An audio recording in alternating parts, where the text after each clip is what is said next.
Conovision.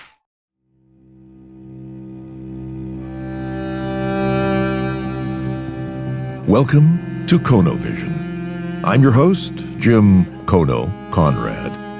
On episode 10, we tell stories about the dark side of the moon, as metaphor for the shadow side of the human psyche, the human soul. What demons lurk? What fears lie submerged in the Marianas Trench of our mind? We will hear the poems and prose of two literary gods, William Butler Yeats and Cormac McCarthy, and their revelations from the Shadowlands. But first, a story about the tragic sense of life, the tragic vision, as so presciently illuminated in mythology by the ancient Greek playwrights and philosophers, and why it matters so much to us now.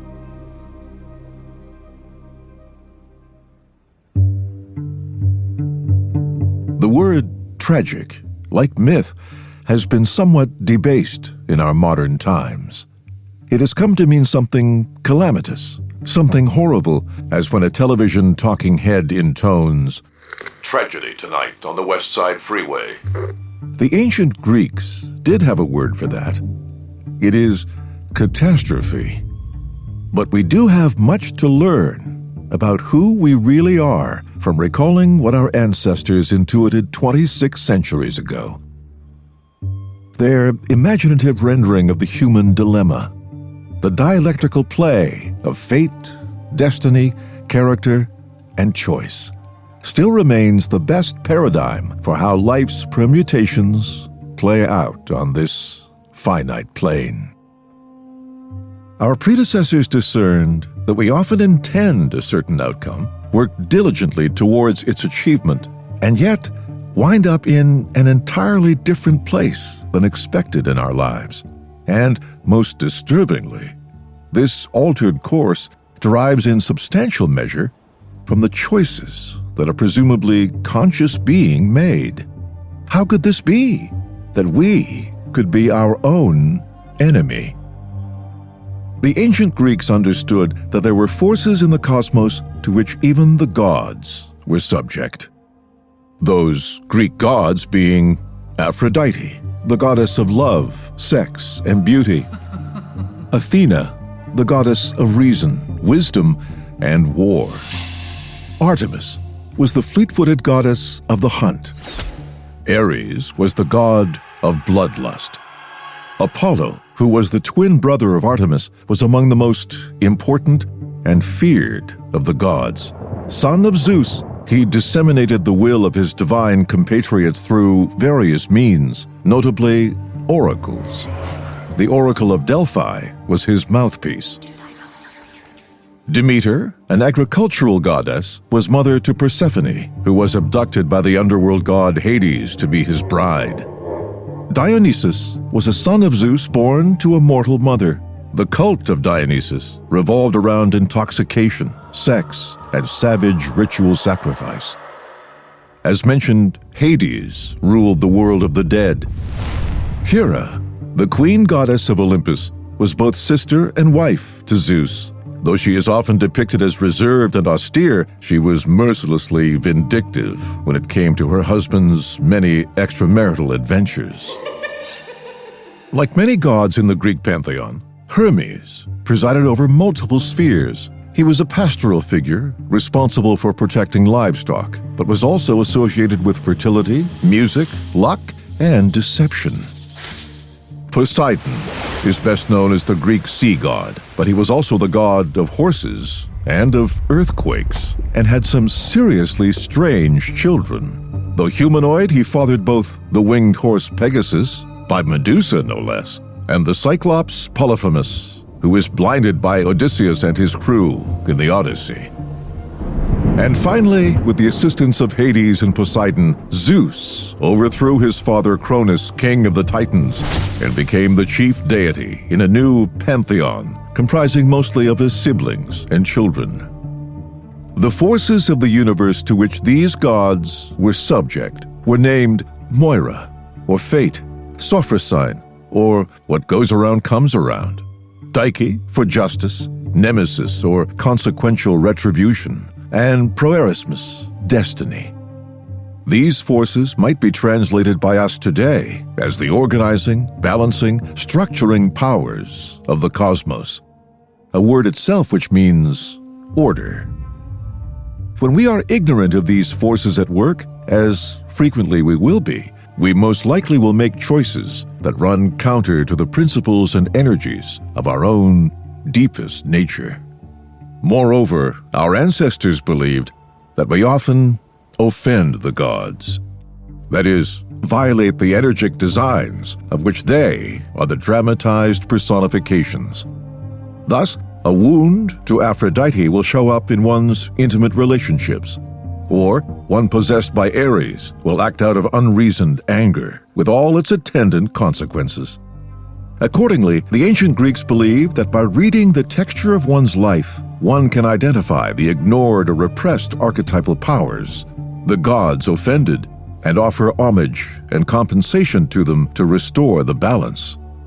Add to this mix, our predecessors acknowledged the role of individual character, which repeatedly plays a role in the creation of our choices and patterns. What they called hubris, often translated as pride, might more pragmatically be defined as our tendency toward self-deception, especially the delusion that we are in possession of all the facts when we make decisions. What they called the hamartia, sometimes translated as the tragic flaw or the wounded vision, the inherent biasing of our choices as a result of our own psychological history. Our tendency toward wrong choice or unintended consequences is fueled by these two liabilities. The first is our temptation to believe what we wish to believe, the assumption that we know all we need to know about ourselves and the situation to make wise choices. In fact, seldom do we know enough even to know we do not know enough. Moreover, there is a second element here, namely the biasing of our vision by the profound influence of our personal and cultural histories. Our experience subtly alters, even distorts the lens through which we see the world, and the choices we make are based on that altered vision. At birth, each of us is handed a lens by our family of origin and our culture through which to see the world.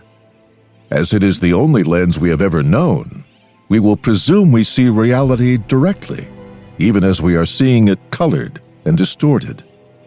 How could we ever choose wisely when our information is biased, even inaccurate? Only the corrections of others, or the corrections from our violated psyche, may oblige us to consider that our fundamental way of seeing and understanding is suspect.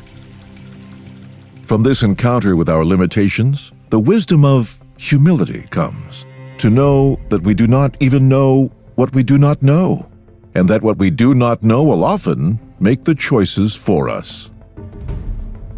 Our lives begin and end with loss. We lose the safest, least demanding place we will ever inhabit, with all our needs met, and are forcefully extracted into a world of peril and contingency. And we end our journey with the loss of our mortal state.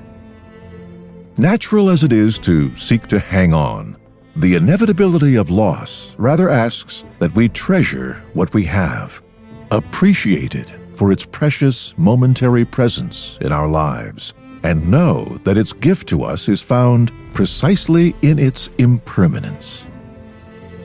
What would be ours in perpetuity is less treasured. What is fleetingly here is most dear. The Greek myth of immortal Tithonus relates how he found his life meaningless. Because of his immortality, every choice this hour could be reversed in another.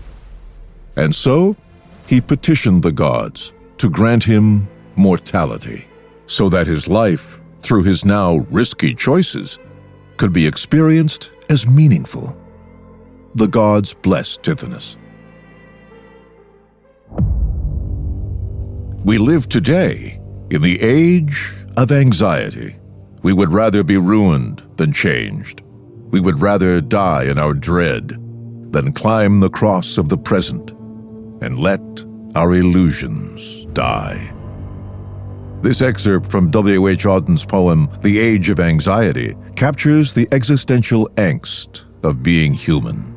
At the turn of the last century, Sigmund Freud published a book titled Psychopathology of Everyday Life, where he noted that one does not have to visit a mental asylum in order to observe psychopathology. One can observe the machinations of the divided soul in the mechanics of ordinary life.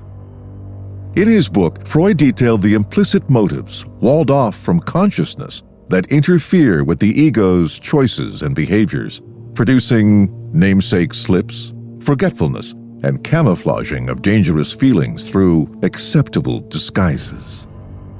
Freud, along with Carl Gustav Jung, helped our age find a new vocabulary, observed meaningful motives in the confounding of consciousness, and, in short, helped us become psychological.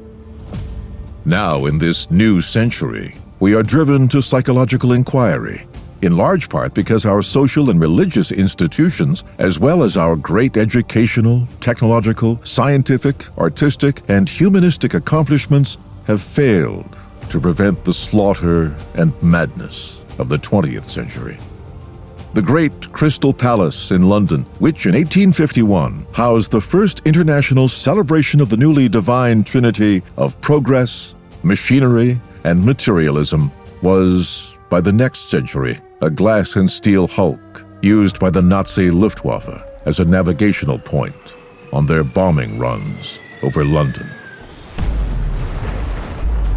It seems that not only minor interferences of consciousness, but madness itself lurks beneath the veneer of civilization. How else can we look at a world where we are bombarded by sensations, driven by addictions, medicated beyond accountability, agitated into constant motion, and further from ourselves than ever, unless we begin to look psychologically, unless we begin to consider there may be a deeper meaning after all. Carl Gustav Jung added the thought that the spiritually charged images that once linked humanity to nature and to the gods had eroded with the waning powers of tribal mythologies and sanctified institutions. If points of spiritual reference had disappeared from most, the modern sensibility had to look within in order to find the place where those collective images were generated. Jung wrote, "We think we can congratulate ourselves on having already reached such a pinnacle of clarity, imagining that we have left all these phantasmal gods far behind. But what we have left behind are only verbal specters, not the psychic facts that were responsible for the birth of the gods.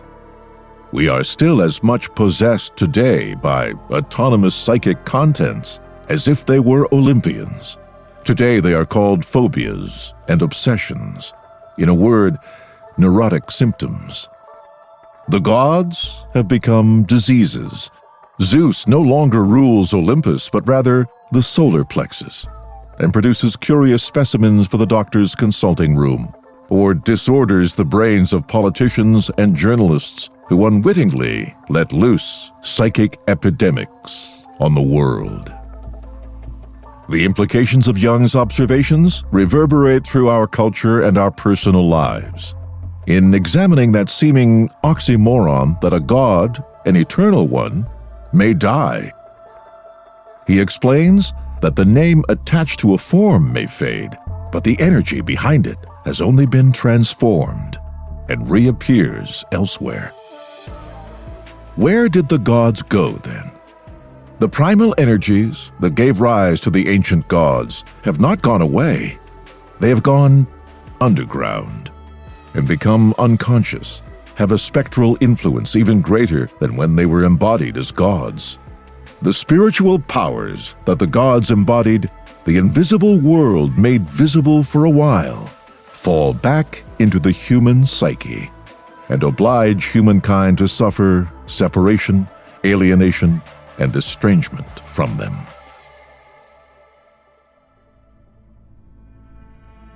The most recent millennia begun with so much hope for progress, for healing, for the solution of the ancient scourges of mankind, became the bloodiest in all of history.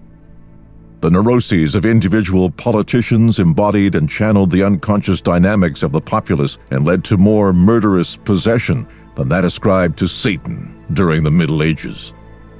The distractions and enticements of popular media, newspapers, magazines, film, and most of all social media and television delivered much information, but in a deadly mix of popular fantasy, collective projections, wishful thinking, obscure motives, and shadowy agendas that only dazzled intelligence.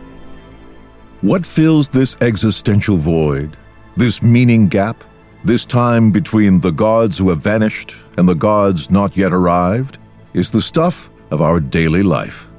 Where our ancestors had living mythologies, we believe that we have transcended such a need, and therefore stand naked and vulnerable before the raw, sometimes destructive powers of our nature.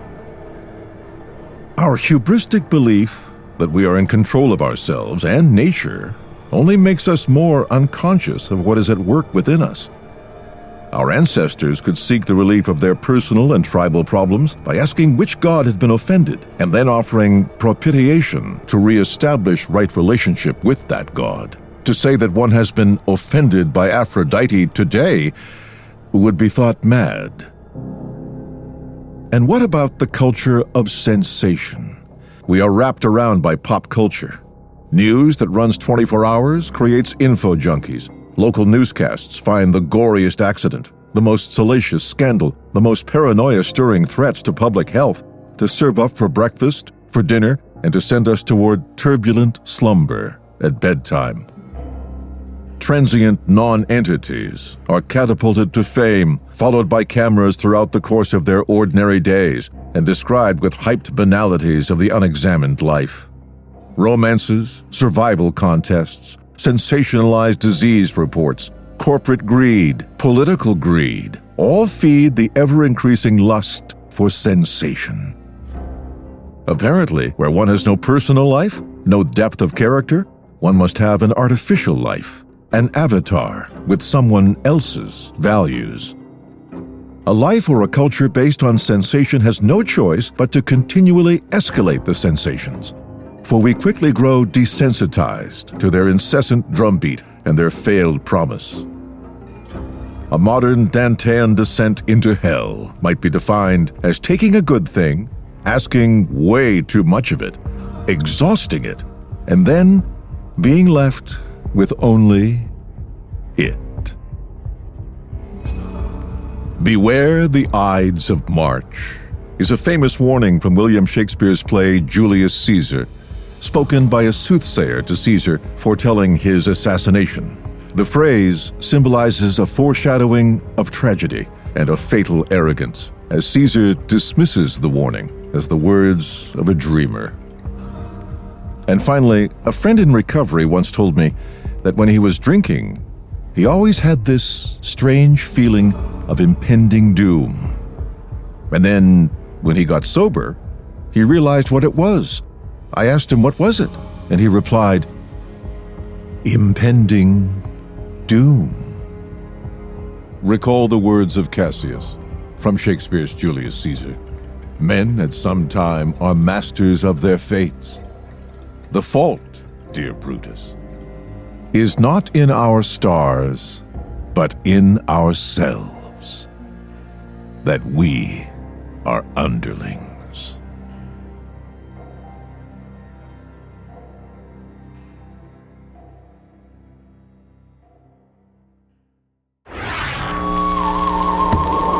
Conovision. The Second Coming by William Butler Yeats.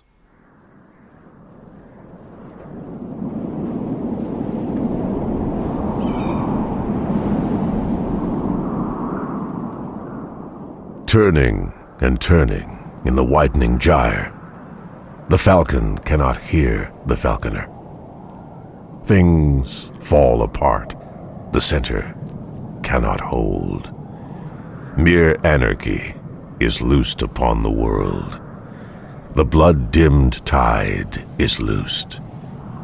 And everywhere the ceremony of innocence is drowned. The best lack all convictions, while the worst are full of passionate intensity.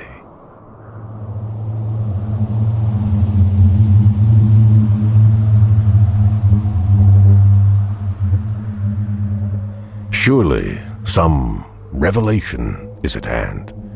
Surely the second coming is at hand. The second coming. Hardly are those words out when a vast image out of Spiritus Mundi troubles my sight. Somewhere in sands of the desert, a shape with lion body and the head of a man, a gaze blank and pitiless as the sun, is moving its slow thighs, while all about it reel shadows of the indignant desert birds. The darkness drops again. But now I know that 20 centuries of stony sleep were vexed to nightmare by a rocking cradle, and what rough beast, its hour come round at last, slouches towards Bethlehem to be born.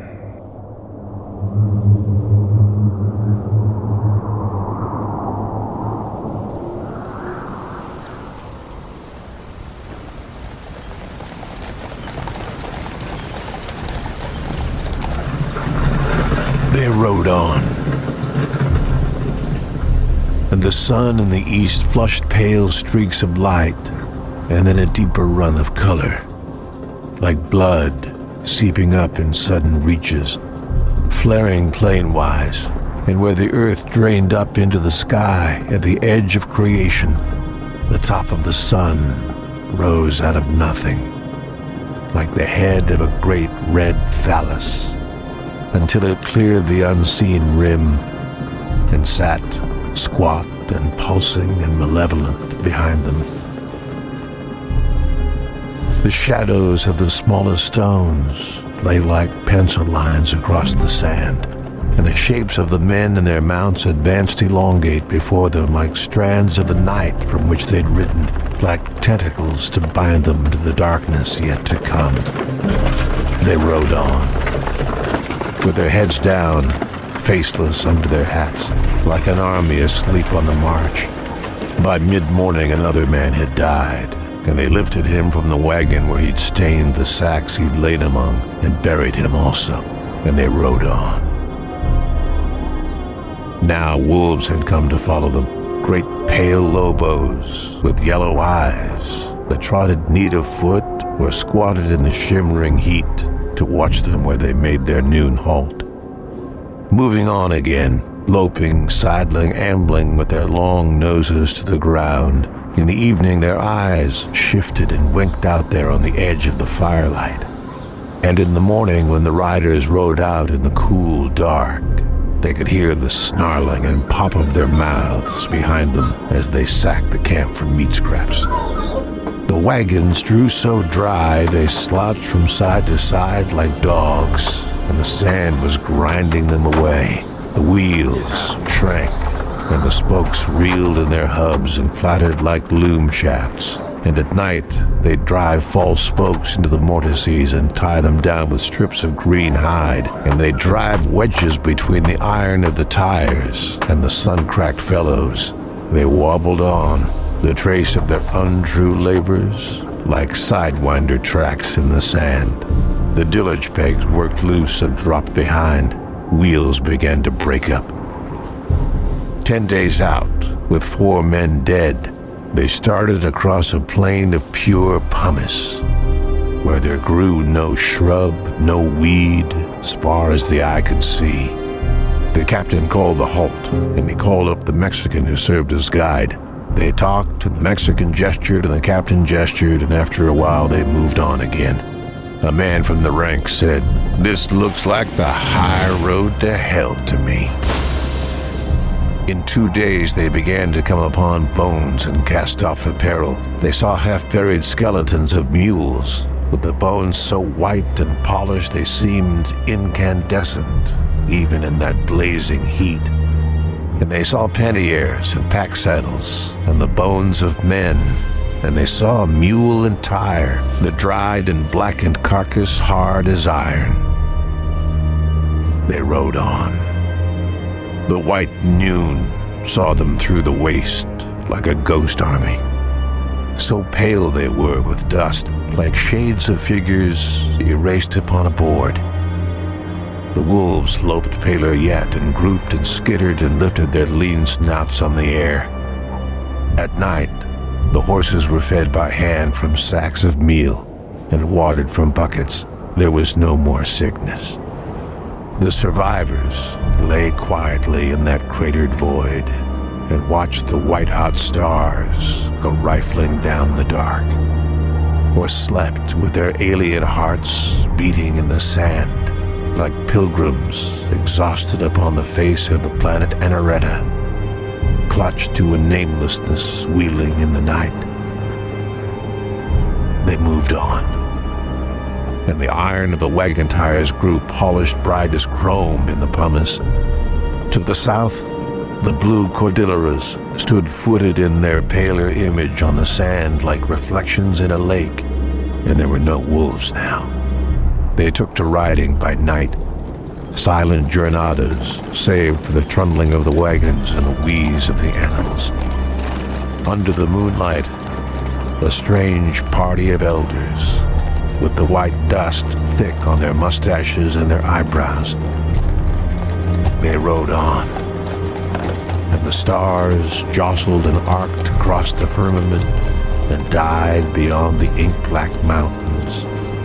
They came to know the night skies well. Western eyes that read more geometric constructions than those names given by the ancients. Tethered to the pole star, they rode the Dipper round, while Orion rose in the southwest like a great electric kite. The sand lay blue in the moonlight, and the iron tires of the wagons rolled among the shapes of the riders in gleaming hoops that veered and wheeled woundedly and vaguely navigational, like slender astrolabes. And the polished shoes of the horses kept hasping up like a myriad of eyes, winking across the desert floor. They watched storms out there so distant they could not be heard, the silent lightning flaring sheetwise, and the thin black spine of the mountain chain fluttering and sucked away again in the dark. They saw wild horses racing on the plain, pounding their shadows down the night and leaving in the moonlight a vaporous dust, like the palest stain of their passing. All night the wind blew, and the fine dust set their teeth on edge. Sand in everything, grit in all they ate. In the morning, a urine-colored sun rose clearly through panes of dust on a dim world and without feature. The animals were failing. They halted and made a dry camp without wood or water, and the wretched ponies huddled and whimpered like dogs. That night, they rode through a region electric and wild, where strange shapes of soft blue fire ran over the metal of the horses' trappings, and the wagon wheels rolled in hoops of fire, and little shapes of pale blue light came to perch in the ears of the horses and in the beards of the men.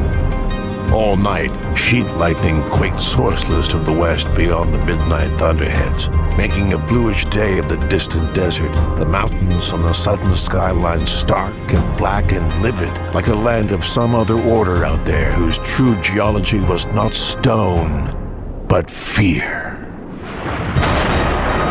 The thunder moved up from the southwest, and lightning lit the desert all about them, blue and barren.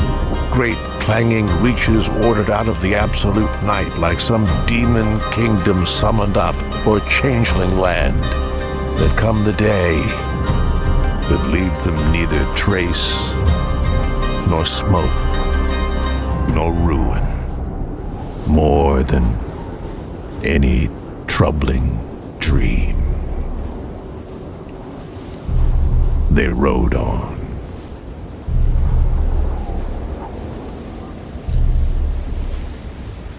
An excerpt from the novel Blood Meridian, or The Evening Redness in the West, by Cormac McCarthy.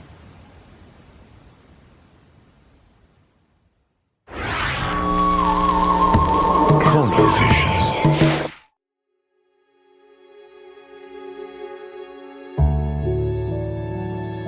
Tales told by shadowy elders around ancient campfires offered both explanation and comfort. Life hasn't changed that much.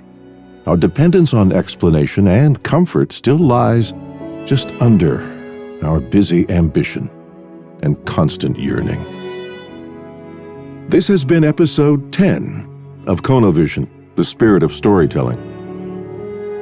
We began with the words and wisdom of Dr. James Hollis from his book, Finding Meaning in the Second Half of Life, or How to Finally, Really Grow Up. Asking the eternal question, where did the gods go? Plus, the literary Olympians, William Butler Yeats and Cormac McCarthy. I urge you to find every word they wrote and read it slowly. Please. I'm Jim Conrad. Thanks for listening. And as always, remember, we are all stories to be told.